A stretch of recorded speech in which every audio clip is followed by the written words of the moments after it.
ವೀಕ್ಷಕರೇ ನಮಸ್ಕಾರ. ಬೆಂಗಳೂರು ದೂರದರ್ಶನ ಕೇಂದ್ರ ಪ್ರಾದೇಶಿಕ ಸುದ್ದಿ ವಿಭಾಗ ಪ್ರಸ್ತುತಪಡಿಸುವಂತಹ ಚಂದನ ಮಂಥನ ವಿಶೇಷ ಕಾರ್ಯಕ್ರಮಕ್ಕೆ ಮತ್ತೊಮ್ಮೆ ತಮಗೆಲ್ಲರಿಗೂ ಆದರದ ಸ್ವಾಗತ.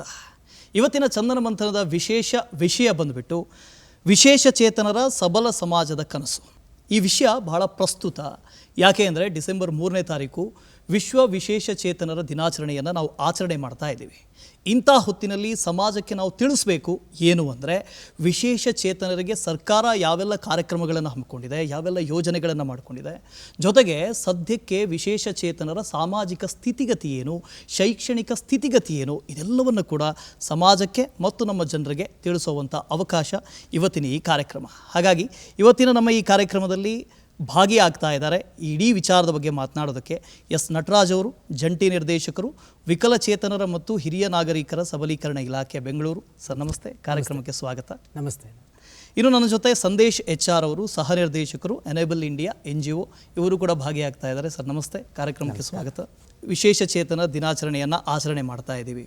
ಸೊ ಇಂಥ ಹೊತ್ತಲ್ಲಿ ಈ ವಿಶೇಷ ಚೇತನರ ದಿನಾಚರಣೆ ಹೇಗೆ ಪ್ರಸ್ತುತ, ಅದರ ಜೊತೆಗೆ ಡಿಸೆಂಬರ್ 3ನೇ ತಾರೀಕಿಗೆ ಯಾಕೆ ಆಚರಣೆ ಮಾಡ್ತಾ ಇದ್ದೀವಿ, ಅದರ ಜೊತೆಗೆ ವಿಶೇಷ ಚೇತನರು ಅಂತ ಯಾರನ್ನು ಕರಿತೀವಿ, ಹೇಗೆ ಮತ್ತು ಯಾರು ಕರೀತಾರೆ ಅಂತ. ವಿಶ್ವ ವಿಕಲಚೇತನರ ದಿನಾಚರಣೆ ತಾವು ಹೇಳಿದ ಹಾಗೆ ಪ್ರತಿ ವರ್ಷ ಡಿಸೆಂಬರ್ 3ರಂದು ಆಚರಣೆ ಮಾಡ್ತೇವೆ. ಡಿಸೆಂಬರ್ 3ರಂದು ಆಚರಣೆ ಮಾಡ್ತಕ್ಕಂಥದ್ದು ವಿಶೇಷತೆ ಏನು ಅಂತಕ್ಕಂಥ ಪ್ರಶ್ನೆ ತಮ್ಮದು. ನಮ್ಮ ವಿಶ್ವಸಂಸ್ಥೆಯಲ್ಲಿ 1992ರಲ್ಲಿ, ಈಗಾಗಲೇ 33 ವರ್ಷಗಳ ಹಿಂದೆ, ಸಾಮಾನ್ಯ ಸಭೆಯಲ್ಲಿ ಒಂದು ನಿರ್ಣಯ ಆಗುತ್ತೆ. ಏನು ನಿರ್ಣಯ ಅಂತ ಹೇಳಿದ್ರೆ, ವಿಕಲಚೇತನರು ಸಹ ಸಮಾಜದ ಅವಿಭಾಜ್ಯ ಅಂಗ, ಅವರು ಸಹ ಘನತೆಯಿಂದ ಸಮಾಜದಲ್ಲಿ ಬದುಕಬೇಕು, ಅವರ ಹಕ್ಕುಗಳನ್ನು ರಕ್ಷಣೆ ಮಾಡಬೇಕು. ಅದರಲ್ಲೂ ವಿಶೇಷವಾಗಿ ವಿಶೇಷ ಚೇತನರು ಅಂದ ಕೂಡಲೇ ಅವರು ನೋಡಿ ಹೆಸರೇ ಹೇಳುತ್ತೆ, ವಿಶೇಷ ಚೇತನರು. ಎಲ್ಲ ಕ್ಷೇತ್ರಗಳಲ್ಲೂ ಅವರು ಎಲ್ಲ ಸಾಧನೆಗಳನ್ನು ಮಾಡ್ತಕ್ಕಂಥವ್ರು. ಅವರೇನೆಲ್ಲ ಸಾಧನೆಗಳನ್ನು ಮಾಡಿದ್ದಾರೆ ಅಂತಕ್ಕಂಥದ್ದನ್ನು ಸಮಾಜಕ್ಕೆ ನೋಡಿಸ್ಕೊಡ್ಬೇಕು, ಇತರರಿಗೆ ಅದು ಪ್ರೇರಣೆ ಆಗಬೇಕು ಅನ್ನೋ ಒಂದು ದೃಷ್ಟಿಯಿಂದ, ಮತ್ತು ಬಹಳ ಮುಖ್ಯವಾಗಿ ಜನರಲ್ಲಿ ವಿಕಲಚೇತನರು ಅಂದರೆ ಪ್ರತ್ಯೇಕ ಅಲ್ಲ, ಅವರು ಸಮಾಜದ ಒಂದು ಭಾಗ ಅಂತಕ್ಕಂಥದ್ದನ್ನು ಜಾಗೃತಿ ಮೂಡಿಸ್ತಕ್ಕಂಥ ಉದ್ದೇಶದಿಂದ ಪ್ರತಿ ವರ್ಷ ಡಿಸೆಂಬರ್ 3ನೇ ತಾರೀಕಿನಂದು ವಿಶ್ವ ವಿಕಲಚೇತನರ ದಿನಾಚರಣೆಯನ್ನು ಆಚರಣೆ ಮಾಡಬೇಕಂತ ನಿರ್ಣಯ ಆಗಿದೆ. ಆ ನಿರ್ಣಯದಂತೆ ನಾವು ಪ್ರತಿ ವರ್ಷವನ್ನು ಆಚರಣೆ ಬರ್ತಾ ಇದ್ದೇವೆ. ಇನ್ನು ತಾವು ಹೇಳಿದಾಗೆ ವಿಕಲಚೇತನರು ಅಂದರೆ ಯಾರು ಅಂತ ಪ್ರಶ್ನೆ ಬಂತು. ವಿಕಲಚೇತನರು ಅಂತ ಹೇಳಿದ್ರೆ ಪ್ರತಿಯೊಂದು ದೇಹದಲ್ಲಿ ಅಥವಾ ಮಾನಸಿಕವಾಗಿ, ದೈಹಿಕವಾಗಿ ಅವರಿಗೆ ಯಾವುದೇ ಒಂದು ನ್ಯೂನ್ಯತೆ ಅಂತ ಹೇಳೋದಕ್ಕಿಂತ ಒಂದು ಸ್ವಲ್ಪ ಅವ್ರಿಗೆ ಇರ್ತಕ್ಕಂಥ ಒಂದು ಅಡಚಣೆ, ಆ ಅಡಚಣೆ ಏನಿದೆ ಅದನ್ನು ಒಂದು ವೈದ್ಯಾಧಿಕಾರಿಗಳ ಒಂದು ಮೆಡಿಕಲ್ ಬೋರ್ಡ್ ಅಂತ ಇರುತ್ತೆ ಪ್ರತಿ ತಾಲೂಕುಗಳಲ್ಲಿ. ಆ ಮೆಡಿಕಲ್ ಬೋರ್ಡ್ನಲ್ಲಿ ತಪಾಸಣೆಗೆ ಒಳಪಟ್ಟ ಸಂದರ್ಭದಲ್ಲಿ ಅವರಿಗೆ ಏನು ಕೊರತೆ ಇದೆ ಅಂತಕ್ಕಂಥದ್ದನ್ನು ಅವರು ಅಳತೆ ಮಾಡಿ ಅದಕ್ಕೆ ಸಂಬಂಧಪಟ್ಟ ಹಾಗೆ ಒಂದು ಪರ್ಸೆಂಟೇಜ್ ನಿಗದಿಪಡಿಸ್ತಾರೆ. ದೈಹಿಕವಾಗಿ ಅಂತ ಉದಾಹರಣೆಗೆ ಹೇಳೋದಾದರೆ, ಅವರಿಗೆ ದೈಹಿಕವಾಗಿ ಎಷ್ಟು ಪರ್ಸೆಂಟೇಜ್ ಅವರಿಗೆ ನ್ಯೂನ್ಯತೆ ಇದೆ, ಅದಕ್ಕೆ ಅಷ್ಟು ಪರ್ಸೆಂಟೇಜ್ ಅಂಗವಿಕಲತೆ ಇದ್ದಾರೆ ಅಂತಕ್ಕಂಥದ್ದು. ಬುದ್ಧಿಮಾಂದ್ಯರಾದರೆ ಎಷ್ಟರ ಮಟ್ಟಿಗೆ ಅವ್ರಿಗೆ ಬುದ್ಧಿಮಾಂದ್ಯತೆ ಇದೆ ಅಂತಕ್ಕಂಥ ಒಂದು ಪರ್ಸೆಂಟೇಜ್. ಹೀಗೆ ಆ ವ್ಯಕ್ತಿಯ ದೇಹದಲ್ಲಿ ಮಾನಸಿಕವಾಗಿ, ದೈಹಿಕವಾಗಿರ್ತಕ್ಕಂಥದ್ದನ್ನು ಅಳತೆ ಮಾಡಿ ಅದನ್ನು ಕಂಡುಹಿಡಿದು ಎಷ್ಟು ಪರ್ಸೆಂಟೇಜ್ ಇದೆ ಅಂತಕ್ಕಂಥದ್ದನ್ನು ಕೊಡ್ತಾರಲ್ಲ, ಅದು ಒಂದು ದೈಹಿಕ ಅಥವಾ ಮಾನಸಿಕ ವಿಕಲತೆ ಅಥವಾ ಅಂಗವಿಕಲತೆ ಅಂತ ನಾವು ಕರಿತೇವೆ. ಅದರ ಆಧಾರದ ಮೇಲೆ ಅವರಿಗೆ ಮುಂದಿನ ಎಲ್ಲ ಸೌಲಭ್ಯಗಳನ್ನು ಕೊಡ್ತಕ್ಕಂಥ ಅವಕಾಶಗಳಾಗ್ತವೆ. ಸಂದೇಶ್ ಅವರೇ, ಸರ್ಕಾರ ಒಂದು ವಿಧವಾಗಿ ವಿಶೇಷ ಚೇತನರಿಗೋಸ್ಕರ ಸಾಕಷ್ಟು ಯೋಜನೆಗಳನ್ನು ತರ್ತಾ ಇದೆ. ಅದರ ಪಾತ್ರ ಒಂದು ಕಡೆ, ಅದರ ಜೊತೆಗೆ NGOಗಳ ಪಾತ್ರ ಕೂಡ ಇನ್ನೊಂದು ಕಡೆ. ಸಾಕಷ್ಟು ಪ್ರಯತ್ನಗಳನ್ನು ಅವರು ಕೂಡ ಮಾಡ್ತಾ ಇದ್ದಾರೆ, ನೀವು ಕೂಡ ಮಾಡ್ತಾ ಇದ್ದೀರಿ. ಸೊ ನಾನು ಕೇಳೋದಕ್ಕೆ ಬಯಸ್ತೀನಿ, ಸದ್ಯದ ಪರಿಸ್ಥಿತಿಯಲ್ಲಿ ಈಗಿರುವಂಥ ವಾಸ್ತವಾಂಶವನ್ನು ಗಮನಿಸಿದಾಗ ಸಾಮಾಜಿಕವಾಗಿ ವಿಶೇಷ ಚೇತನರ ಪರಿಸ್ಥಿತಿ ಹೇಗಿದೆ ಅಂತ. ಉತ್ತಮವಾದ ಪ್ರಶ್ನೆ. ಯಾಕೆಂತ ಅಂದರೆ ನಾವು ಹಿಂದೆ ಇತಿಹಾಸವನ್ನು ನೋಡಿದಾಗ ಪ್ರತಿಯೊಂದು ಅಂಗವಿಕಲತೆ ಇರುವವರನ್ನು ಒಂದು ಹಣೆಪಟ್ಟಿಯನ್ನು ಕಟ್ತಾ ಇದ್ರು. ಅದಕ್ಕೆ ಕಾಣಿಸ್ದೇ ಇರೋರು ಅಂದರೆ ಅವರು ಬಹುಶಃ ಬರೀ ಸಂಗೀತವನ್ನು ಮಾತ್ರ ಆಡ್ತಾ ಇದ್ರು, ಅಥವಾ ಅವರು ಭಿಕ್ಷೆ ಬೇಡ್ತಾರೆ, ಅಥವಾ ಅಂಗವಿಕಲರಂದರೆ ಭಿಕ್ಷೆ ಬೇಡೋದು ಅನ್ನೋದೇ ಒಂದು ಕಲ್ಪನೆ ಇತ್ತು. ಈಗ ತುಂಬ ಈ ಥರ ಒಳ್ಳೊಳ್ಳೆ ಕಾರ್ಯಕ್ರಮಗಳ ಮುಖಾಂತರ ಸರ್ಕಾರ ಇರ್ಬೋದು, ವಿಶ್ವಸಂಸ್ಥೆ ಇರ್ಬೋದು, ರಾಜ್ಯ ಸರ್ಕಾರ ಇರ್ಬೋದು, ಕೇಂದ್ರ ಸರ್ಕಾರ ಇರ್ಬೋದು, ತಂದಿರತಕ್ಕಂಥ ಒಳ್ಳೆ ಉತ್ತಮ ಯೋಜನೆಗಳು ಜನರು ಜಾಗೃತಿಗೊಂಡಿರೋದ್ರಿಂದ ಅಂಗವಿಕಲರು ಕೂಡ ಈಗ ಹೊರಗಡೆ ಬಂದು ಅವರಿಗೆ ಬೇಕಾದಂತಹ ಉದ್ಯೋಗವನ್ನು ಆರಿಸಿಕೊಳ್ಳುವಂತಹ ಸ್ಥಿತಿಗೆ ನಾವು ತಲುಪಿದ್ದೀವಿ. ಅದು ನಮ್ಮ ದೇಶದಲ್ಲಿ ಉತ್ತಮವಾದಂಥ ಬೆಳವಣಿಗೆ. ಎರಡನೇದು ಹೇಳೋದಾದರೆ ಮುಂಚೆ ಅಂಗವಿಕಲರಾದರೆ ಅವ್ರಿಗೆ ಯಾಕೆ ಮದುವೆ, ಅವ್ರಿಗೆ ಯಾಕೆ ಜೀವನ ಅನ್ನೋ ಒಂದು ಭಾವನೆ ಇತ್ತು. ಆದರೆ ಈಗ ಅಂಗವಿಕಲರಾಗಿ ಇರುವವರು ಕೂಡ ಇಲ್ಲ, ನಮಗೂ ಒಂದು ಜೀವನ ಇದೆ, ನಾವು ಒಂದು ಜೀವನ ಕಟ್ಕೋಬೇಕು ಅನ್ನೋ ಒಂದು ಕನಸನ್ನು ಕೂಡ ವೃದ್ಧಿ ಪಡಿಸ್ಕೊಳ್ತಾ ಇದ್ದಾರೆ. ಅದೇ ಥರ ಜೀವನ ಕೂಡ ನಡೆಸ್ತಾ ಇದ್ದಾರೆ.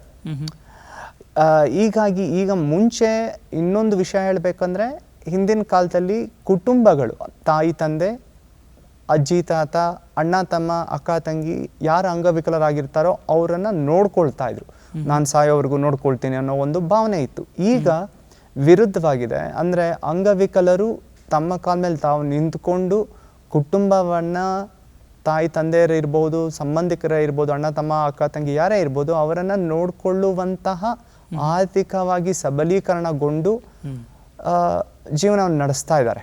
ಸರ್, ಸಾಮಾಜಿಕ ಸ್ಥಿತಿಗತಿ ಹೇಗಿದೆ ಅಂತ ಹೇಳಿದ್ರು. ಅದನ್ನು ಎತ್ತರಿಸುವಂತಹ ನಿಟ್ಟಿನಲ್ಲಿ ಸರ್ಕಾರವು ಕೂಡ ಸಾಕಷ್ಟು ಕಾರ್ಯಕ್ರಮಗಳನ್ನು, ಯೋಜನೆಗಳನ್ನು ಹಮ್ಮಿಕೊಂಡಿದೆ. ಪ್ರಾರಂಭಿಕ ಹಂತದಲ್ಲಿ ಕರ್ನಾಟಕದಲ್ಲಿ ಎಷ್ಟು ಜನ ಇದ್ದಾರೆ ವಿಶೇಷಚೇತನರು? ಯಾಕೆಂದರೆ ಐಡೆಂಟಿಫೈ ಮಾಡೋದು ತುಂಬ ಇಂಪಾರ್ಟೆಂಟ್. ಎಷ್ಟು ಜನ ಇದ್ದಾರೆ, ಎಂಥ ಅಂಗವೈಕಲ್ಯತೆ ಇದೆ, ವಿಶೇಷಚೇತನರು ಅಂತ ಹೇಳಿದ್ರೆ ಆಗಲೇ ನೀವು ಹೇಳಿದ್ರೆ ಬೇರೆ ಬೇರೆ ಪ್ಯಾರಾಮೀಟರ್ಸು, ಬೇರೆ ಬೇರೆ ಡಿಗ್ರಿಗಳಿರ್ತವೆ. ಹೇಗೆ ಅಂತ ಹೇಳಿ ಐಡೆಂಟಿಫೈ ಮಾಡೋದು ತುಂಬ ಇಂಪಾರ್ಟೆಂಟ್. ಅದರ ಜೊತೆಗೆ ಯಾರೆಲ್ಲ ಗ್ರಾಮೀಣ ಭಾಗದಲ್ಲಿದ್ದಾರೆ ಅವರು ಯಾರ ಹತ್ರ ಹೋಗಿ ಹೇಳ್ಕೊಳ್ಬೇಕು? ನನಗೆ ಅಂಗವೈಕಲ್ಯ ಇದ್ದರೆ, ವಿಶೇಷಚೇತನ ಇದ್ದರೆ ನಾನು ಯಾರ ಹತ್ರ ಹೋಗಿ ಹೇಳಬೇಕು? ಸರ್ಕಾರದ ಪ್ರತಿನಿಧಿ ಯಾರು? ಈ ಥರದ ಪ್ರಶ್ನೆಗಳು ಅನೇಕ ಇದ್ದಾವೆ.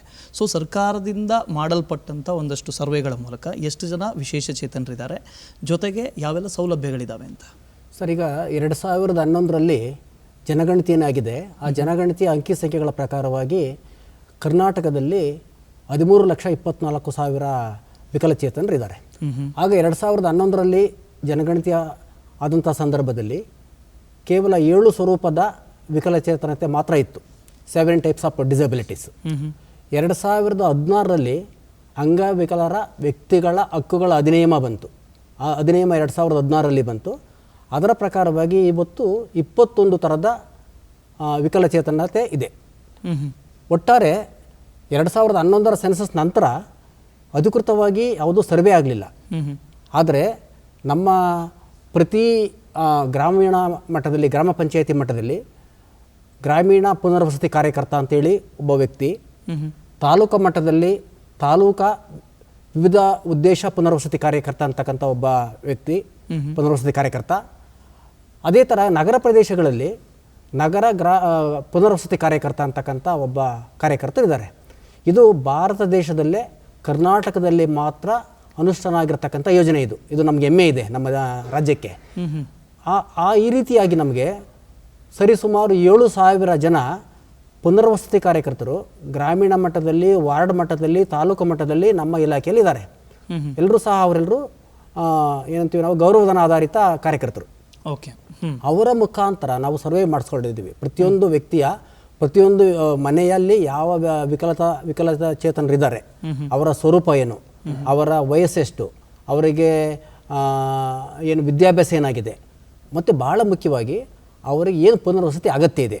ವಿದ್ಯಾಭ್ಯಾಸ ಅಗತ್ಯ ಇದ್ದರೆ ವಿಶೇಷ ಶಾಲೆಗಳಿಗೆ ಸೇರಿಸ್ತಕ್ಕಂಥದ್ದು, ಅವರಿಗೆ ಪೆನ್ಷನ್ ಬರದೇ ಇದ್ದರೆ ಪೆನ್ಷನ್ ಕೊಡಿಸ್ತಕ್ಕಂಥದ್ದು, ಅವರಿಗೆ ಯಾವುದಾದ್ರೂ ತರಬೇತಿ ಅಗತ್ಯ ಇದ್ದರೆ ವೃತ್ತಿ ತರಬೇತಿಗಳನ್ನು ಕೊಡಿಸ್ತಕ್ಕಂಥದ್ದು. ಹೀಗೆ ಎಲ್ಲ ಮಾಹಿತಿಗಳನ್ನು ನಮ್ಮ ಗ್ರಾಮೀಣ ಪುನರ್ವಸತಿ ಕಾರ್ಯಕರ್ತರು ಹೊಂದಿರ್ತಾರೆ. ಯಾರಾದರೂ ನಮ್ಮ ವಿಕಲಚೇತನರ ಕುಟುಂಬದವರು, ಅವರ ಮನೇಲಿರ್ತಕ್ಕಂಥ ವಿಕಲಚೇತನರು ನಮಗೆ ಎಲ್ಲೋಗಬೇಕು, ಯಾರಿಗನ್ನು ಕಾಣಬೇಕು ಅಂತಕ್ಕಂಥ ಇದ್ದರೆ ಖಂಡಿತವಾಗಿ ಅವರ ಗ್ರಾಮ ಪಂಚಾಯಿತಿಯಲ್ಲಿರ್ತಕ್ಕಂಥ ಗ್ರಾಮೀಣ ಪುನರ್ವಸತಿ ಕಾರ್ಯಕರ್ತರನ್ನು, ನಗರ ಪ್ರದೇಶಗಳಲ್ಲಾದರೆ ಆ ವಾರ್ಡ್ಗಳಲ್ಲಿ ಇರ್ತಕ್ಕಂಥ ಏನು ನಮ್ಮ ಇದು ಬರ್ತದೆ ಮುನ್ಸಿಪಲ್ ಆಫೀಸು, ನಗರಸಭೆ ಆಫೀಸು, ಪುರಸಭೆ ಕಚೇರಿಗಳಿವೆ, ಅಲ್ಲಿರ್ತಕ್ಕಂಥ ನಗರ ಪುನರ್ವಸತಿ ಕಾರ್ಯಕರ್ತರನ್ನ ಭೇಟಿ ಮಾಡಿದ್ರೆ ಸಂಪೂರ್ಣ ಮಾಹಿತಿಯನ್ನು ಅವರನ್ನು ಭೇಟಿ ಆಯಿತು. ಭೇಟಿ ಆದ ನಂತರ ಯಾವೆಲ್ಲ ಪ್ರೋಸೆಸ್ ಇರುತ್ತೆ ಅಂತ ಅಂದರೆ, ಈಗ ನಮ್ಮ ಮನೆಯಲ್ಲೋ ಅಥವಾ ಪಕ್ಕದ ಮನೆಯಲ್ಲೋ ಯಾರೋ ಡಿಸಬಿಲಿಟಿ ಇದೆ, ಯಾರೋ ವಿಶೇಷಚೇತನರಿದ್ದಾರೆ, ಅದಾದ ನಂತರ ನಾವು ಹೋಗಿ ಆ ಕಾರ್ಯಕರ್ತರ ಹತ್ರ ಹೇಳಿದ್ವಿ ಇಂಥ ಡಿಸಬಿಲಿಟಿ ಇದೆ ಅಂತ. ಅದಾದ ನಂತರ ಏನೆಲ್ಲ ಪ್ರೋಸೆಸ್ ಇರುತ್ತೆ? ಭಾಳ ಮುಖ್ಯವಾಗಿ ಏನಂತ ಹೇಳಿದ್ರೆ, ನಾನು ಈಗಾಗಲೇ ಹೇಳಿದ ಹಾಗೆ ವಿಕಲಚೇತನರು ಅಂತ ನಾವು ಹೇಳಬೇಕಾದ್ರೆ ಅವರಿಗೆ ಒಂದು ID ಕಾರ್ಡ್ ಬೇಕು. ಏನು ID ಕಾರ್ಡು? ಗುರುತಿನ ಚೀಟಿ ಅಂತ ನಾವು ಕರಿತೀವಿ. ವಿಶಿಷ್ಟ ಗುರುತಿನ ಚೀಟಿ, ವಿಕಲಚೇತನರ ವಿಶಿಷ್ಟ ಗುರುತಿನ ಚೀಟಿ ಅಂತ. ಅದಕ್ಕೆ ಯೂನಿಕ್ ID ಕಾರ್ಡ್ ನಾವು ಕರಿತೀವಿ, UDID ಅಂತ. ಯೂನಿಕ್ ಡಿಸಬಿಲಿಟಿ ಐಡೆಂಟಿಟಿ ಕಾರ್ಡ್ ಅಂತ. ಸೊ ಈ ಕಾರ್ಡನ್ನು ಇದು ಭಾರತದಾದ್ಯಂತ ಏಕರೂಪದ ಕಾರ್ಡ್ ಇದು. ಒಮ್ಮೆ ತೆಗೆದುಕೊಂಡ್ರೆ ಮತ್ತೆ ಆ ಕಾರ್ಡ್ನ ಬೇರೆ ಕಾರ್ಡ್ ತಗೊಳಕ್ಕೆ ಬರೋದಿಲ್ಲ. ಆ ವ್ಯಕ್ತಿ ಅದು ಇಡೀ ದೇಶದಲ್ಲಿ ಯಾವ ರಾಜ್ಯಕ್ಕೆ ಹೋದ್ರೂ ಯಾವ ರಾಜ್ಯಕ್ಕೆ ಹೋದ್ರೂ ಅದನ್ನು ಬಳಕೆ ಮಾಡ್ಬೋದು. ಅದು ಒಂದು unique I D card. So ಅದನ್ನು ಪ್ರತಿ ತಾಲೂಕು ಆಸ್ಪತ್ರೆಗಳಲ್ಲಿ, ಜಿಲ್ಲಾಸ್ಪತ್ರೆಗಳಲ್ಲಿ ಒಂದು ಮೆಡಿಕಲ್ ಬೋರ್ಡ್ಗಳಿರ್ತವೆ. ಆ ಮೆಡಿಕಲ್ ಬೋರ್ಡಲ್ಲಿ 3 ಜನ ವೈದ್ಯಾಧಿಕಾರಿಗಳ ತಂಡ ಇರ್ತದೆ.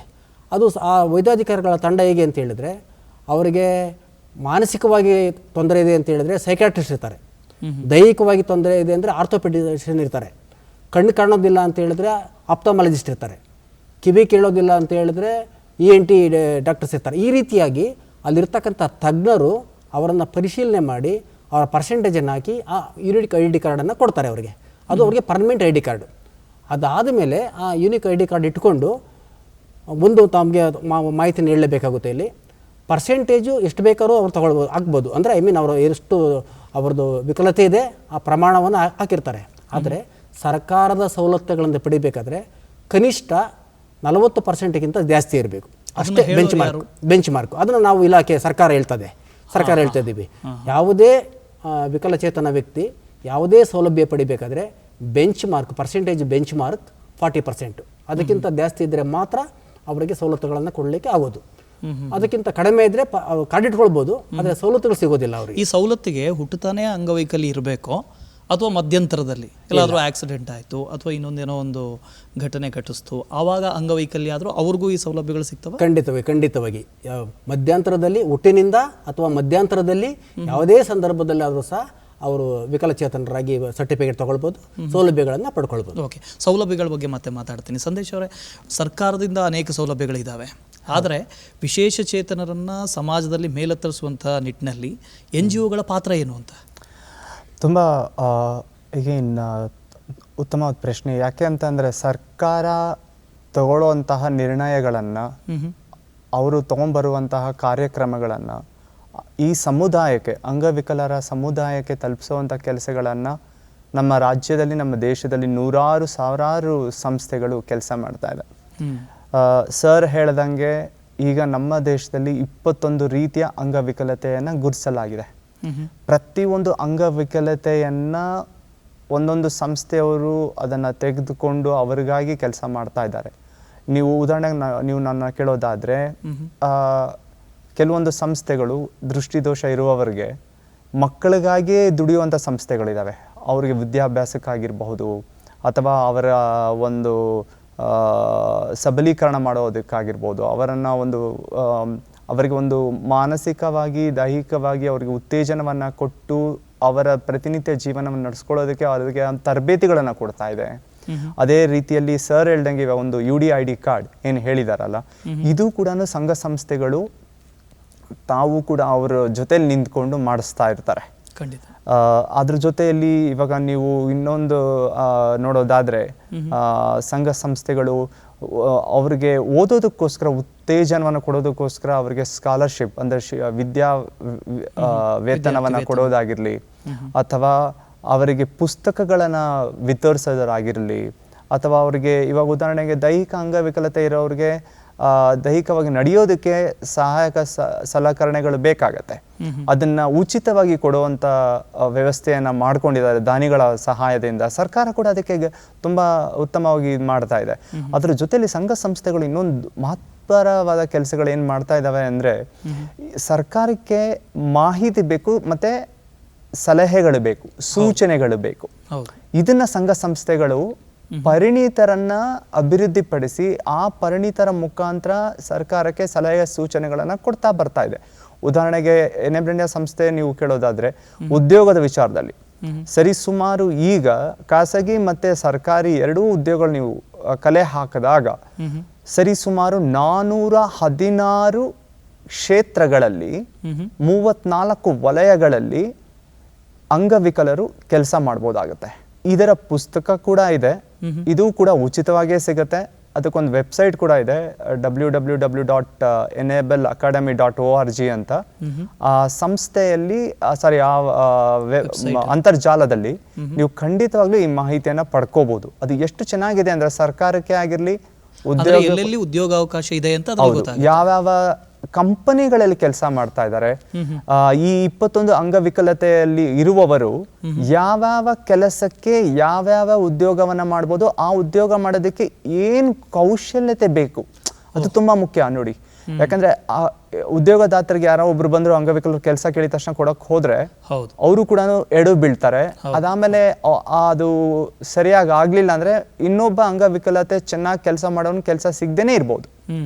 ಆ ಉದ್ದೇಶಕ್ಕೋಸ್ಕರ ವಿವರವಾಗಿ ಅದನ್ನ ಮಾಡಿದ್ದಾರೆ.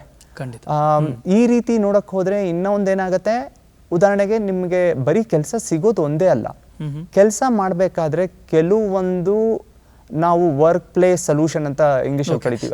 ಮಾತಾಡ್ತೀನಿ, ಒಂದೇ ನಿಮಿಷ ಮಾತಾಡ್ತೀನಿ ನಟರಾಜ್ ಸರ್. ಉದ್ಯೋಗದ ಬಗ್ಗೆ ಮಾತಾಡ್ತಾ ಇದ್ರು, ಅದಕ್ಕಿಂತಲೂ ಮುಂಚೆ ನಾನು ನಿಮ್ಮ ಹತ್ರ ಶಿಕ್ಷಣದ ಬಗ್ಗೆ ಕೇಳಲೇಬೇಕು. ಈಗ ಯಾರೆಲ್ಲ ವಿಶೇಷ ಚೇತನ ಮಕ್ಕಳು ಇರ್ತಾರೆ ಅವ್ರ ಶಿಕ್ಷಣ ಭಾಳ ಅಗತ್ಯ, ಜೊತೆಗೆ ಒಂದು ಚಾಲೆಂಜ್ ಕೂಡ ಹೌದು. ಸಾಮಾನ್ಯವಾಗಿ ಎಲ್ಲ ಶಾಲೆಗಳಲ್ಲೂ ಅವ್ರನ್ನೂ ತಗೊಂಡು ಅವ್ರಿಗೂ ಟೀಚ್ ಮಾಡ್ತೀವಿ ಅಂತ ಹೇಳಿದ್ರೆ ಅಷ್ಟು ಟ್ರೈನ್ಡ್ ಸ್ಟಾಫ್ ಇರೋದಿಲ್ಲ. ಅಲ್ಲಿ ಕಲಿಸೋವಂಥ ಟೀಚರ್ಗಳಿಗೆ ಟ್ರೈನಿಂಗ್ ಬೇಕಾಗುತ್ತೆ. ಸೊ ಈ ನಿಟ್ಟಿನಲ್ಲಿ ಸರ್ಕಾರ ವಿಶೇಷ ಚೇತನರಿಗೆ ಶಿಕ್ಷಣದ ವ್ಯವಸ್ಥೆ ಮಾಡಿಕೊಡೋದಕ್ಕೆ ಯಾವೆಲ್ಲ ಯೋಜನೆಗಳನ್ನು ಹಾಕ್ಕೊಂಡಿದೆ? ಭಾಳ ಮುಖ್ಯವಾಗಿರ್ತಕ್ಕಂಥ ಪ್ರಶ್ನೆ ನೋಡಿ. ನಮ್ಮ ವಿಕಲಚೇತನರ ಮತ್ತು ಹಿರಿಯ ನಾಗರಿಕರ ಸಬಲೀಕರಣ ಇಲಾಖೆ ವತಿಯಿಂದ ಶೈಕ್ಷಣಿಕವಾಗಿ ಹಲವು ಕಾರ್ಯಕ್ರಮಗಳನ್ನು ನಾವು ಹಮ್ಮಿಕೊಂಡಿದ್ದೇವೆ. ಭಾಳ ಮುಖ್ಯವಾಗಿ ವಿಶೇಷ ಚೇತನ ಮಕ್ಕಳಿಗೆ 3 ಸ್ವರೂಪದ ಶಾಲೆಗಳನ್ನು ನಾವು ರನ್ ಮಾಡ್ತಾ ಇದ್ದೇವೆ. ಒಂದು ಸರ್ಕಾರದಿಂದ ಇಲಾಖೆಯಿಂದಲೇ ರನ್ ಮಾಡ್ತಕ್ಕಂಥ ಶಾಲೆಗಳು, ಎರಡನೇದಾಗಿ ನಾವು ಅನುದಾನವನ್ನು ಕೊಟ್ಟು ಸ್ವಯಂ ಸೇವಾ ಸಂಸ್ಥೆಗಳ ಮುಖಾಂತರ, ಪ್ರೈವೇಟ್ ಇನ್ಸ್ಟಿಟ್ಯೂಷನ್ಸ್ ಮುಖಾಂತರ ಅನುದಾನಗಳನ್ನು ಕೊಟ್ಟು ಮಾಡಿಸ್ತಕ್ಕಂಥ ಶಾಲೆಗಳು, ಮೂರನೇದಾಗಿ ಅವರಾಗಿ ಅವರು ಮಾಡ್ತಾ ಇದ್ದಾರೆ, ಅವರಿಗೆ ನಾವು ಎನ್ಕರೇಜ್ ಮಾಡ್ತಕ್ಕಂಥದ್ದು, ತರಬೇತಿಗಳು ಮತ್ತು ಅದನ್ನು ಕೊಡ್ತಕ್ಕಂಥದ್ದು. ಇಲ್ಲಿ ಶಾಲೆಗಳು ಅಂತ ಕೂಡಲೇ ನೀವು ಮಾತನಾಡ್ಬೇಕಾದ್ರೆ ತಾವು ಹೇಳ್ತಾ ಇದ್ರೆ ಏನಂತ ಹೇಳಿದ್ರೆ, ಶಾಲೆಗಳಲ್ಲಿ ರೆಗ್ಯುಲರ್ ಶಾಲೆಗಳಲ್ಲಿ ಈ ಮಕ್ಕಳನ್ನ ಕೂರಿಸ್ಕೊಂಡು ಪಾಠ ಮಾಡಿದ್ರೆ ಹೇಗಾಗುತ್ತೆ ಅಂತಕ್ಕಂಥದ್ದು ಅನೇಕ ಶಿಕ್ಷಕರ ಕೊರತೆಯಿಂದ, ಅದರಲ್ಲೂ ರಿಹ್ಯಾಬಿಲಿಟೇಷನ್ ಕೌನ್ಸಿಲ್ ಆಫ್ ಇಂಡಿಯಾ ಅಂತ ಹೇಳ್ಬಿಟ್ಟು RCI ಅಂತ ಒಂದು ಸಂಸ್ಥೆ ಇದೆ. ಆ ಸಂಸ್ಥೆ ಅಡಿಯಲ್ಲಿ ನೋಂದಣಿಯಾಗಿ ವಿಶೇಷ ತರಬೇತಿಯನ್ನು ಪಡೆದಿರಬೇಕು. ಈ ವಿಶೇಷ ಮಕ್ಕಳ ಜೊತೆಗೆ ಕೆಲಸ ಮಾಡ್ತಕ್ಕಂಥ ಎಲ್ಲ ಶಿಕ್ಷಕರು, ಎಲ್ಲ ಬೋಧಕರು ಆ ತರಬೇತಿಯನ್ನು ಪಡೆದಿರಬೇಕು. ನಮ್ಮ ಇಲಾಖೆಯಲ್ಲಿ ಏನಿದೆ ಅಂತ ಹೇಳಿದ್ರೆ ಸ್ಪೆಷಲ್ ಸ್ಕೂಲ್ಸ್ ಇವೆ. ಸ್ಪೆಷಲ್ ಸ್ಕೂಲ್ಸ್ 3 ಥರದ ಸ್ಪೆಷಲ್ ಸ್ಕೂಲ್ಸ್ ಇವೆ. ಒಂದು ಬುದ್ಧಿಮಾಂದ್ಯ ಮಕ್ಕಳ ಶಾಲೆಗಳು, ಯಾರು ಬುದ್ಧಿಮಾಂದ್ಯತೆ ಇರ್ತಕ್ಕಂಥ ಮಕ್ಕಳಿದ್ದಾರೆ, ಅವರು ರೆಗ್ಯುಲರ್ ಸ್ಕೂಲಲ್ಲಿ ಓದೋಕೆ ಆಗೋದೇ ಇಲ್ಲ ಅಂಥ ಮಕ್ಕಳಿಗೆ ನಮ್ಮಲ್ಲಿ ಶಾಲೆಗಳಿವೆ. ಮೋರ್ ದೆನ್ 100 ಸ್ಕೂಲ್ಸ್ ಇವೆ ನಮ್ಮ ಕರ್ನಾಟಕದಲ್ಲಿ. ಎರಡನೇದು ಶ್ರವಣದೋಷವುಳ್ಳ ಶಾಲೆಗಳು, ಶ್ರವಣದೋಷಗಳಿರ್ತಕ್ಕಂಥ ಮಕ್ಕಳಿಗೋಸ್ಕರ ಸ್ಪೆಷಲ್ ಆಗಿರ್ತಕ್ಕಂಥ ಸ್ಕೂಲ್ಸ್ಗಳಿವು. ಮೂರನೇದು ದೃಷ್ಟಿದೋಷವುಳ್ಳತಕ್ಕಂಥ ಮಕ್ಕಳ ಶಾಲೆಗಳು. ಈ 3 ಥರದ ಶಾಲೆಗಳು ನಮ್ಮಲ್ಲಿ 207 ಶಾಲೆಗಳಿವೆ ನಮ್ಮ ಕರ್ನಾಟಕದಲ್ಲಿ. 207 ಶಾಲೆಗಳಲ್ಲಿ 12,000 ಮಕ್ಕಳು ವಿದ್ಯಾಭ್ಯಾಸ ಮಾಡ್ತಾಯಿದ್ದಾರೆ ನಮ್ಮ ಕರ್ನಾಟಕದಲ್ಲಿ, ನಮ್ಮ ಸರ್ಕಾರದ ಅನುದಾನಗಳನ್ನು ಪಡ್ಕೊಂಡು ಮತ್ತು ಸರ್ಕಾರದ ಶಾಲೆಗಳಾಗಿ ಆಯ್ತಲ್ಲ. ಇದಲ್ಲದೆ ಶೈಕ್ಷಣಿಕವಾಗಿ ಏನು ಸರ್ಕಾರಿ ಶಾಲೆಗಳಲ್ಲಿ ಬೇರೆ ಬೇರೆ ಶಾಲೆಗಳಲ್ಲಿ ಓದ್ತಕ್ಕಂಥ ಮಕ್ಕಳಿದ್ದಾರೆ, ವಿಕಲಚೇತನ ಮಕ್ಕಳು, ಆ ಮಕ್ಕಳಿಗೆ ನಾವು ವಿದ್ಯಾಭ್ಯಾಸ ಮಾಡ್ತಕ್ಕಂಥ ಮಕ್ಕಳಿಗೆ ವಿದ್ಯಾರ್ಥಿ ವೇತನವನ್ನು ಕೊಡ್ತೇವೆ. ಅದಕ್ಕೆ ಒಂದು ಸೇವಾ ಸಿಂಧು ಪೋರ್ಟಲ್ ಇದೆ, ಆನ್ಲೈನ್ ಪೋರ್ಟಲ್ ಇದೆ. ಪೋರ್ಟಲ್ ಮುಖಾಂತರ ಅಪ್ಲಿಕೇಶನ್ ಹಾಕ್ತಾರೆ, ಶಾಲೆಗಳ ಮುಖ್ಯಸ್ಥರು ಅಪ್ಲಿಕೇಶನ್ ಹಾಕಿಸ್ತಾರೆ, ಶಾಲೆಗಳ ಮುಖ್ಯೋಪಾಧ್ಯಾಯರು ಮುಖ್ಯಸ್ಥರು ವಿದ್ಯಾರ್ಥಿ ವೇತನವನ್ನು ಕೊಡ್ತಾ ಇದ್ದೀವಿ. ಅದು 1ನೇ ತರಗತಿಯಿಂದ ಹಿಡಿದು ನಾವೇನು PG ಅಂತ ಕರಿತೀವಿ, ಸ್ನಾತಕೋತ್ತರ ಪದವಿ, ಅಲ್ಲಿ ತನಕನೂ ನಾವು ವಿದ್ಯಾರ್ಥಿ ವೇತನವನ್ನು ಕೊಡ್ತೀವಿ. ಮತ್ತು ಎರಡನೇದಾಗಿ ಯಾವ ಮಕ್ಕಳು SSLCಯಲ್ಲಿ, PUCಯಲ್ಲಿ, ಡಿಗ್ರಿಯಲ್ಲಿ ಅತಿ ಹೆಚ್ಚು ಅಂಕ ಗಳಿಸ್ತಾರೆ, ಪ್ರತಿಭಾವಂತ ಮಕ್ಕಳು, ಅವರಿಗೆ ಪ್ರತಿಭಾವಂತ ಮಕ್ಕಳಿಗೆ ನಾವು ಉತ್ತೇಜನ ಮಾಡಲಿಕ್ಕೋಸ್ಕರ ಪ್ರೋತ್ಸಾಹಧನವನ್ನು ಕೊಡ್ತೇವೆ. ಆ ಯೋಜನೆ ಸಹ ನಮ್ಮಲ್ಲಿದೆ. ಯಾಕೆಂತ ಹೇಳಿದರೆ ಈ ಮಕ್ಕಳು ಸಹ ಇತರೆ ಮಕ್ಕಳಂತೆ ಮುಖ್ಯವಾಹಿನಿಗೆ ಬರಬೇಕು, ಅವರು ಕಲಿಬೇಕು, ಅವ್ರಿಗೆ ಯಾವುದೇ ಕೊರತೆ ಆಗಬಾರ್ದು ಅಂತಕ್ಕಂಥ ಉದ್ದೇಶದಿಂದ ಅದನ್ನು ಸಹ ನಾವು ಮಾಡ್ತಿದ್ವಿ. ಮತ್ತು ಪೋಸ್ಟ್ ಗ್ರಾಜ್ಯುಯೇಷನ್ನು, ಇಂಜಿನಿಯರಿಂಗು, ಮೆಡಿಕಲ್ಲು ಮಾಡ್ತಕ್ಕಂಥ ಏನು ವಿಕಲಚೇತನ ಮಕ್ಕಳಿದ್ದಾರೆ ಅವರಿಗೆ ನಾವು ಫೀಸ್ ರಿಯಂಬರ್ಸ್ಮೆಂಟ್ ಅಂತ ಹೇಳ್ಬಿಟ್ಟು, ಅಂದರೆ ಶುಲ್ಕ ಮರುಪಾವತಿ ಯೋಜನೆ ಅಂತ ಒಂದಿದೆ. ಆ ಸ್ಕೀಮ್ ಅಡಿಯಲ್ಲಿ ಸಹ ಅವರಿಗೆ ನಾವು ಆರ್ಥಿಕ ಸಹಾಯವನ್ನು ಕೊಟ್ಟು ಎಜುಕೇಷನ್ಗೆ ಸಪೋರ್ಟ್ ಮಾಡ್ತಿದ್ದೀವಿ. ಹೀಗೆ ಸಾಕಷ್ಟು ಎಜುಕೇಷನ್ ಫೆಸಿಲಿಟೀಸ್ಗಳನ್ನು ಇಲಾಖೆ ಮಾಡ್ತಾ ಇದೆ. ಓಕೆ, ಸಂದೇಶ್ ಅವರ ಇಲಾಖೆಯಿಂದ ಸಾಕಷ್ಟು ಶೈಕ್ಷಣಿಕ ಉತ್ತೇಜನಕ್ಕೆ ವ್ಯವಸ್ಥೆ ಇದೆ, ಯೋಜನೆಗಳಿದೆ, ಕೌಶಲ್ಯಕ್ಕೂ ಕೂಡ ವ್ಯವಸ್ಥೆಗಳಿದ್ದಾವೆ, ಯೋಜನೆಗಳಿದ್ದಾವೆ. ಇಷ್ಟಿದ್ರೂ ಕೂಡ ಔದ್ಯೋಗಿಕ ಕ್ಷೇತ್ರ ಅಂತ ಬಂದಾಗ ಎಕ್ಸೆಪ್ಟೆನ್ಸ್ ಯಾಕೆ ಬಂದಿಲ್ಲ ಇನ್ನು ಅಂತ? ಉತ್ತಮವಾದ ಪ್ರಶ್ನೆ. ಇಲ್ಲಿ ಏನಾಗಿದೆ ಅಂದರೆ, ಯಾವುದೇ ಒಂದು ಉದ್ಯೋಗಕ್ಕೆ ನೀವು ಮನೆಯಿಂದ ಹೊರಗಡೆ ಬರಬೇಕಾಗತ್ತೆ. ಹೊರಗಡೆ ಬರೋದಕ್ಕೆ ಇವಾಗ ಅಂಗವಿಕಲತೆಯಲ್ಲಿ 2 ಥರದ ನಾವು ನೋಡಬೇಕಾಗತ್ತೆ. ಹೆಣ್ಣು ಮಕ್ಕಳು ಹೊರಗಡೆ ಬರುವುದಕ್ಕೆ ಸ್ವಲ್ಪ ಹಿಂದೆ ಮುಂದೆ ಯೋಚನೆ ಮಾಡ್ತಾರೆ. ತಾಯಿ ತಂದೆಯವರು ಕೂಡ ಹೇಗೆ ಕಳಿಸೋದು, ಕಾಣಿಸುವವರಿಗೆ ಅಥವಾ ಅಂಗವಿಕಲತೆ ಇಲ್ಲದೆ ಇರುವವರಿಗೆ ಈಗಿನ ಪರಿಸ್ಥಿತಿಯಲ್ಲಿ ಒಂದು ಏನು ಭಯದ ಪರಿಸ್ಥಿತಿ ಇದೆ ಅಂತ ಹೇಳ್ಕೊಂಡು ಮಕ್ಕಳನ್ನ ಗ್ರಾಮೀಣ ಪ್ರದೇಶದಿಂದ ಪಟ್ಟಣಕ್ಕೆ ಕಳಿಸೋದಕ್ಕೆ ಹಿಂದೆ ಮುಂದೆ ನೋಡ್ತಾರೆ.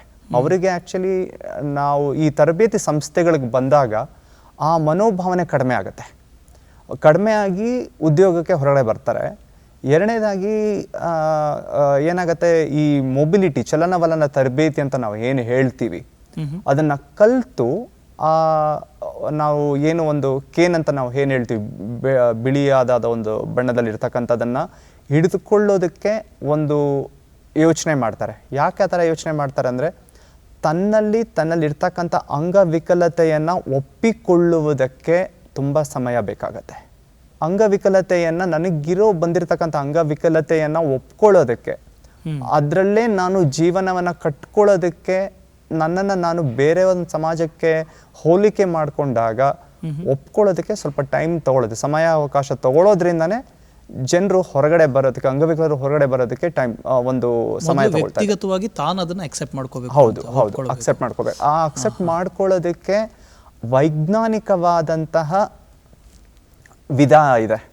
ಆ ವಿಧಾನಗಳು ನಮ್ಮ ತಜ್ಞರಿಗೆ ಅಥವಾ ಶಿಕ್ಷಣ ಕೊಡುವಂಥ ತಜ್ಞರಿಗೆ ಅದು ತಿಳಿಸ್ಕೊಡಬೇಕಾಗಿದೆ. ಆ್ಯಕ್ಚುಲಿ ನಮ್ಮ ಸಂಸ್ಥೆಯಲ್ಲಿ ನಾವು ಏನು ಮಾಡ್ತೀವಿ ಅಂದರೆ ಪ್ರಾಜೆಕ್ಟ್ಗಳನ್ನು ಕೊಡ್ತೀವಿ. ಅಂದರೆ ಪ್ರತಿಯೊಂದು ಒಬ್ಬ ವಿದ್ಯಾರ್ಥಿ 20 ವರ್ಷ ಮನೇಲಿ ಇರ್ತಾರೆ. ತಾಯಿ ತಂದೆ ಅವ್ರ ಮೇಲೆ ಯಾವುದೇ ಒಂದು ನಿರೀಕ್ಷೆಗಳಿರಲ್ಲ. ಇವಾಗ ನಿಮ್ಮ ಮನೇಲಿ ಒಬ್ಬರು ಅಂಗವಿಕಲ ಇದ್ದು ಇನ್ನೊಬ್ರು ಅಂಗವಿಕಲತೆ ಇಲ್ದಿರೋರು ಇದ್ದಾಗ ತಾಯಿ ತಂದೆಗೆ ಮೊದಲನೇದಾಗಿ ನೆನಪಿಗೆ ಬರೋದೇ ಅಂಗವಿಕಲತೆ ಇಲ್ದಿರ್ತಕ್ಕಂತಹ ಮಗು ಮೇಲೆ. ಇವ್ರು ನಾನು ನೋಡ್ಕೊಳ್ತಾನೆ ಅಥವಾ ಇವಳು ನಾನು ನೋಡ್ಕೊಳ್ತಾಳೆ, ಇದು ತಲೆಯಲ್ಲಿರತ್ತೆ. ಆದರೆ ಅಂಗವಿಕಲತೆ ಇರುವವರ ಬಗ್ಗೆ ಅದು ಬರೋದಿಲ್ಲ. ಯಾಕೆ? ಅವ್ರದ್ದು ತಪ್ಪಲ್ಲ, ಅದು ನಮ್ಮಲ್ಲಿ ಜಾಗೃತಿ ಕಡಿಮೆ ಇರೋದ್ರಿಂದ ಈ ಥರ ಹೊರಗಡೆ ಬರೋದಕ್ಕಾಗ್ತಾ ಇಲ್ಲ. ಒಂದೇ ವಾಕ್ಯದಲ್ಲಿ ಹೇಳಬೇಕು ಅಂದರೆ ತುಂಬ ಜಾಗೃತಿ ಬೇಕು. ಜೊತೆಯಲ್ಲಿ ಅವರನ್ನು ಒಂದು ಕೌನ್ಸಿಲಿಂಗ್ ಅಂತ ನಾವೇನು ಹೇಳ್ತೀವಿ, ಅಂದರೆ ಅವರಿಗೆ ಒಂದು ಧೈರ್ಯವನ್ನು ತುಂಬುವಂಥ ಕೆಲಸ. ಯಾವತ್ತೂ ಒಂದು ತಿಳ್ಕೊಬೇಕು, ನೋಡಿ ನಂಬಬೇಕು. ನೋಡಿದಾಗ ಜನ ನಂಬ್ತಾರೆ. ಈ ಥರ ಕಾಣಿಸ್ದೇ ಇರೋ ಕೆಲಸ ಮಾಡ್ಬೋದು. ಶ್ರವಣ ದೋಷ ಇಲ್ದಿರೋರು ಇಂಗ್ಲೀಷ್ ಭಾಷೆಯಲ್ಲಿ ಮಾತಾಡ್ತಾರಂತೆ. ಇಂತಹ ಒಂದು ವ್ಯಕ್ತಿತ್ವಗಳನ್ನು ಇರುವವರನ್ನು ಜನ ಯಾವಾಗ ನೋಡ್ತಾರೆ ಆಗ ತಾಯಿ ತಂದೆಗಳಿಗೂ ಕೂಡ ಒಂದು ಧೈರ್ಯ ಬರುತ್ತೆ. ಅಂಗವಿಕಲರು ಯಾರು ಆಗಿರ್ತಾರೆ ಅವ್ರಿಗೂ ಕೂಡ ಧೈರ್ಯ ಬರುತ್ತೆ. ಆ ಧೈರ್ಯ ಸ್ಫೂರ್ತಿಯಿಂದ ಹೊರಗಡೆ ಬರೋದಕ್ಕೆ ಸಾಧ್ಯ. ಅಂದರೆ ನಾವು ಜಾಗೃತಿ ಜಾಸ್ತಿ ಮೂಡಿಸ್ಬೇಕು, ಇದು ಕಡಿಮೆ ಇದೆ. ನಟರಾಜ್ ಅವರೇ ಹೇಳ್ತಾ ಇದ್ರು ಆಗಲೇ ಸಂದೇಶ್ ಅವರು, ಫಸ್ಟು ನಾವು ಡಿಸಬಿಲಿಟಿ ಇದೆ ಅಥವಾ ಇವ್ರಿಗೇನೋ ಸಮಸ್ಯೆ ಇದೆ ಅಂತ ಐಡೆಂಟಿಫೈ ಮಾಡಬೇಕು. ಅದು ಮನೆಯಿಂದ ಆ ಕೆಲಸ ಆಗಬೇಕು. ಅದನ್ನು ಹೇಗೆ ಮಾಡೋದು ಅಂತಂದರೆ, ಈಗ 3ನೇ ವಯಸ್ಸು 4ನೇ ವಯಸ್ಸಿಗಾದಾಗ ಮಗು ಮಾತಾಡ್ತಾ ಇಲ್ಲ ಅಂತಂದಾಗ ನಾವು ಹೇಳ್ತೀವಿ, ಇಲ್ಲ ನನ್ನ ಅಜ್ಜ ಅಂತಂದೆ, ಅವರು ಮಾತಾಡುವಾಗ ಇನ್ನೊಂದು 8 ವರ್ಷ ಆಗಿತ್ತು, ಹಾಗೇನೋ ಇರ್ಬೋದು, ಕಿವಿ ಕೇಳಿಸ್ತಾ ಇಲ್ಲ ಸ್ವಲ್ಪ ದೋಷ ಇರ್ಬೋದು, ಆನಂತರ ಸರಿ ಹೋಗ್ಬೋದು ಅನ್ನೋರು ಸುಮಾರು ಜನ ಇದ್ದಾರೆ. ಹೌದು ಹೌದು ಹೌದು ಆ ಥರದ ಭಾವನೆಗಳು ಹೆಚ್ಚಿದೆ. ಸಂದೇಶ್ ಅವರು ಹೇಳಿದ ಹಾಗೆ ಅದಕ್ಕೆ ನಾನು ಒಂದು ನಮ್ಮ ಸಮಾಜಕ್ಕೆ, ಸೊಸೈಟಿಗೆ ಒಂದು ಕೋರಿಕೆ ಇದೆ ನನ್ನದು. ಏನು ಅಂತ ಹೇಳಿದ್ರೆ, ಪ್ರತಿಯೊಂದು ಮಗು ಹುಟ್ಟಿದಾಗ ಒಂದು ಮೈಲ್ ಸ್ಟೋನ್ಸ್ ಅಂತ ಇರುತ್ತೆ.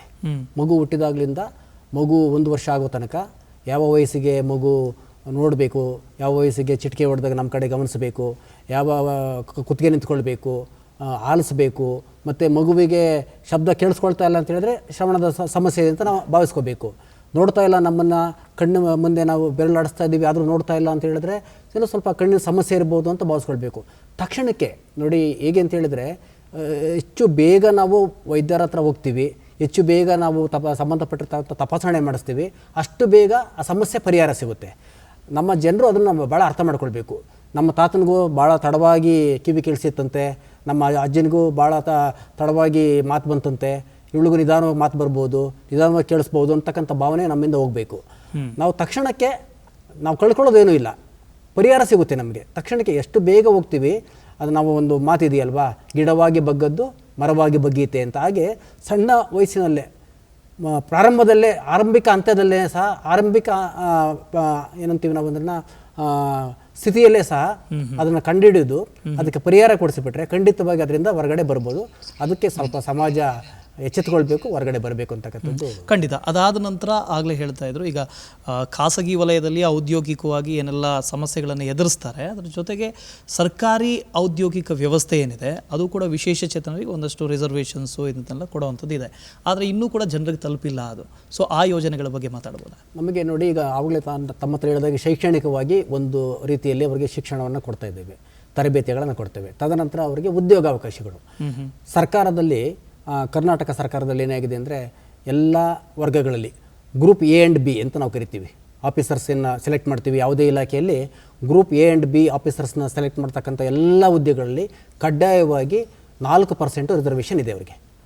ಒಂದು 100 ಪೋಸ್ಟನ್ನು ಕಾಲ್ಫರ್ ಮಾಡ್ತೀವಿ ಅಂತ ಹೇಳಿದ್ರೆ, ಉದಾಹರಣೆಗೆ for example women and child, ಮಹಿಳಾ ಮತ್ತು ಮಕ್ಕಳ ಅಭಿವೃದ್ಧಿ ಇಲಾಖೆಯಿಂದ 100 ಹುದ್ದೆಗಳನ್ನು ತೆಗೆದುಕೊಳ್ತಾ ಇದ್ದೀವಿ, ಅಧಿಕಾರಿಗಳ ಹುದ್ದೆಗಳನ್ನ ಅಂತ ಹೇಳಿದ್ರೆ, ಗ್ರೂಪ್ ಎ ಆ್ಯಂಡ್ ಬಿನಲ್ಲಿ ಕಡ್ಡಾಯವಾಗಿ ಒಂದು 4% 4 ಜನರಿಗೆ, ವಿಕಲಚೇತನರಿಗೆ ಮೀಸಲಿಡಬೇಕು.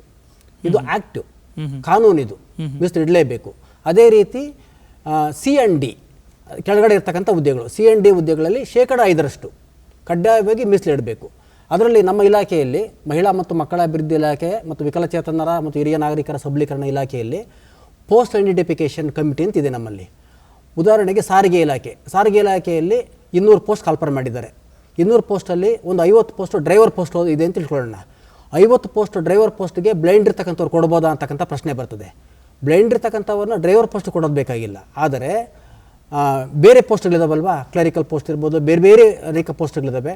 ಇವತ್ತಿನ ದಿವಸ ಎಲ್ಲ ಕಂಪ್ಯೂಟರ್ ಜ್ಞಾನ ಇರ್ಬೋದು, ಎಲ್ಲವೂ ಸಹ ನಮ್ಮ ಬೇರೆ ವಿದ್ಯಾರ್ಥಿಗಳಂತೆ, ಬೇರೆ ಜನರಂತೆ ನಮ್ಮ ಅಂಧ ವಿದ್ಯಾರ್ಥಿಗಳು ಅಂಧರೂ ಸಹ ಎಲ್ಲವನ್ನು ಮಾಡ್ತಾ ಇದ್ದಾರೆ. ಅವರಿಗೆ ಆದಂಥ ಒಂದು ಕೌಶಲ್ಯ ಇದೆ. ಆದ ಕಾರಣ ಆ ಪೋಸ್ಟನ್ನು ರಿಸರ್ವ್ ಮಾಡಬೇಕು ಅಂತಕ್ಕಂಥ ನಾವು ಹೇಳ್ತೀವಿ. ಒಟ್ಟಾರೆ ಒಂದಲ್ಲ ಒಂದು ರೀತಿಯಲ್ಲಿ, ಒಂದಲ್ಲ ಒಂದು ಸ್ವರೂಪದ ವಿಕಲಚೇತನರಿಗೆ ಆ ಪೋಸ್ಟ್ಗಳನ್ನು ರಿಸರ್ವ್ ಮಾಡಬೇಕು ಅಂತಕ್ಕಂಥದ್ದು ಒಂದಿದೆ. ಇದು ಸರ್ಕಾರದ ಉದ್ಯೋಗಗಳಲ್ಲಿ.